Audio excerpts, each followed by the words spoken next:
ನೀವು ಏನು ಎಚ್ಚರಿಕೆ ಕೊಟ್ಟರು ಸರ್ಕಾರ ನಿಷ್ಕ್ರಿಯ ಆಗಿದೆ. ಇದು ಬರೀ ಭ್ರಷ್ಟಾಚಾರದಲ್ಲಿ ಮತ್ತು ಅಧಿಕಾರದ ಆಸೆಗಾಗಿ ಮೂರು ಗುಂಪುಗಳಾಗಿ ಕಚ್ಚಾಡೋದು ಬಿಟ್ಟರೆ ಬೇರೆ ಯಾವುದೇ ಸಾಧನೆಯನ್ನು 2.5 ವರ್ಷದಲ್ಲಿ ನಾವು ಕಾಣಲಿಕ್ಕೆ ಸಾಧ್ಯ ಆಗಿಲ್ಲ. ಮತ್ತು ಬೆಂಗಳೂರು ಅಂತಕ್ಕಂಥದ್ದು ಇಡೀ ಪ್ರಪಂಚದಲ್ಲೇ ಒಂದು ಹೆಸರು ಮಾಡಿರ್ತಕ್ಕಂಥ ಸಿಟಿ, ಸಿಲಿಕಾನ್ ಸಿಟಿ, ಇವತ್ತು ಇವ್ರ ಕೈಯೊಳಗೆ ಸಿಕ್ಕು ನರಕ ಆದಂಗಾಗಿದೆ. ಇಲ್ಲಿ ಕೇವಲ ಗುಂಡಿಗಳಷ್ಟೇ ಅಲ್ಲ, ಯಾವ ವ್ಯವಸ್ಥೆನೂ ಸರಿ ಇಲ್ಲ, ಆಡಳಿತದ ವ್ಯವಸ್ಥೆ ಸರಿ ಇಲ್ಲ.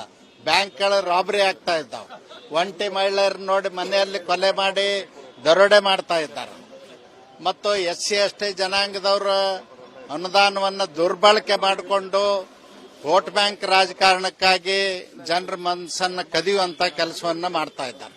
ಹೀಗಾಗಿ ಸಿದ್ದರಾಮಯ್ಯನವ್ರ ಸರ್ಕಾರ ಆಡಳಿತನೂ ಸರಿಯಾಗಿ ಮಾಡ್ತಾ ಇಲ್ಲ, ಅಭಿವೃದ್ಧಿನೂ ಮಾಡ್ತಾ ಇಲ್ಲ.